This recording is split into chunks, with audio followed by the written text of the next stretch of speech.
Жеке кәсіп ашарда сізге бірнеше рөлдерді ойнауға тура келеді. Бүгін кәсіпорныңыздағы істен шыққан құрылғыны жөндеп, техникалық қолдау қызметі маманы боласыз. Бір сағаттан соң өз тауарыңыздың сатушысы. Содан соң кәсіпорынның қаржысына жауапты есепші, тіпті еден жуушы қызметінде атқаруыңыз ғажап емес. Сондықтан өз компанияңызды ашпас бұрын өзіңізге осындай функцияларды қатар алып жүре аламын ба деген сұрақ қойыңыз. Егер бастапқы қиындықтарға дайын болсаңыз, онда жеке кәсіпке бет бұрыңыз.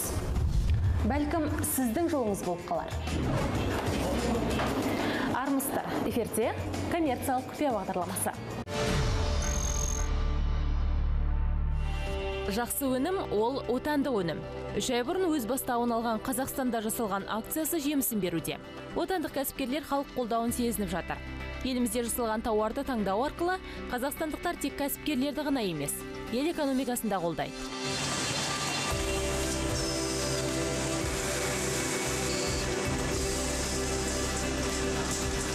Іскер азамат костюмдері, жакеттер мен мектеп формасы. Оңтүстік Қазақстан облысының Ақсукен селосы болашақта сәнді индустрия орталығына айналуы мүмкін.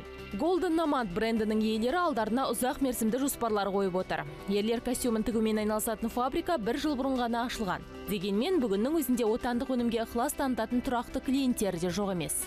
Нарықта енді біздің Қазақстандағы мұндай отандық костюм тігумен көп айналыспағандықтан бізде сұраныс өте үлкен. Алдағы уақытта 1000 адамға дейін жұмыс орнымен қамтамасыз етіп, фабрикамызды үлкейтсек деген ойымыз бар. Алдағы уақытта енді оны келесі жылдан бастап іске асырамыз деген ойымыз бар. Даму бағдарламасы арқылы мына облыстық әкімшіліктің демеуімен біз 140 миллион теңге қаражат алдық. Ол жаңағы жалпы құнының 30%-ын құрайды. Яғни бүгінгі күнге біз 420 миллион теңге салынып отыр бүгінгі осы фабриканың құрылымына.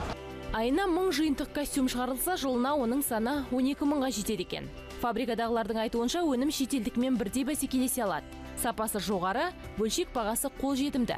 Бар болғаны 15 мың теңгеден басталады. Әзірге отандық тауардың шикізаты шетелден әкелінеді. Ал дайынды қазірше Шымкент пен Алматы нарықтарынан ғана таба аласыз. Бағасы мен сапасының қатынасына қарамастан, отандық тауар өндіруші өнімді саудалауда біраз қиындықтардың барын айтады. Шығып жатқан өнімдерімізді Қазақстан бойынша өзіміздің енді сауда орталықтарына және базарлар дейміз ғой, сонда сатумен айналысып жатырмыз. Шикізат бүгінгі күнге Түркиядан алынып жатыр. Шикізат бұл ерлер костюмына қатысты ішкі фурнитуралар дейміз, шикізаттың бәрі толығымен Түркиядан алынып жатыр. Тігу технологиялары сол түркиялық технологиямен тігіліп жатыр. Шығындарымызды енді 3 жылдық көлемде ақтап жаңағы бітеміз деген ойымыз бар. Ары қарай өзіміздің жаңағы пайдамыздың есебіне жұмыс жасаймыз деген ойымыз бар. Жалпы индустрияландыру картасы аясында оңтүстік Қазақстан облысында сомасы 705 миллиард теңгені құрайтын 170 жоба жүзеге асуда. Бағдарлама бойынша 21 мыңнан астам адамды жаңа жұмыс орнымен қамтамасыз етуге мүмкіндік туған.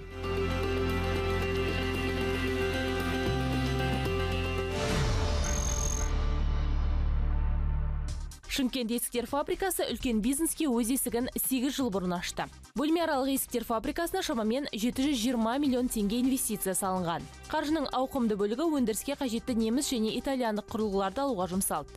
Бүгінде аталған фабрика құрылыс материалдары нарығында көшбасшы. Біз 2007 жылы ашылғанбыз.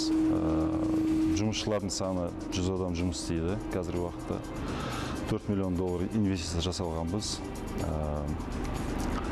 Есіктердің бағасы 10 мың теңге жуығында.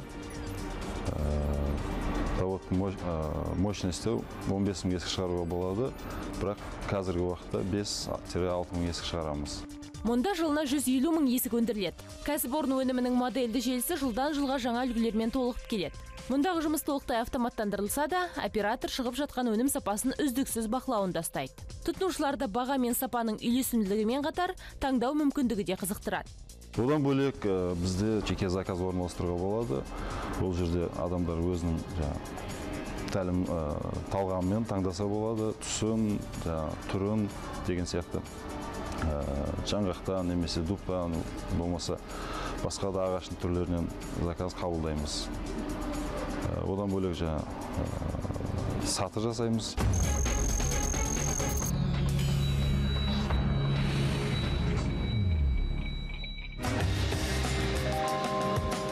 Бизнес бұл біреудің есігін қағып ақша сұрау емес. Өз еңбегіңмен, ақылыңмен пайда табу. Біз әр апта сайын сіздерге сәтті жүзеге асырылған бизнес жоспарлар туралы айтамыз. Егер сізде де ұтымды идея болса, онда бізге келіңіз. Бәлкім, бірге жүзеге асырармыз. Эфирде болған коммерциялық құпия бағдарламасы. Келесі аптада көріскенше аман сау болыңыздар.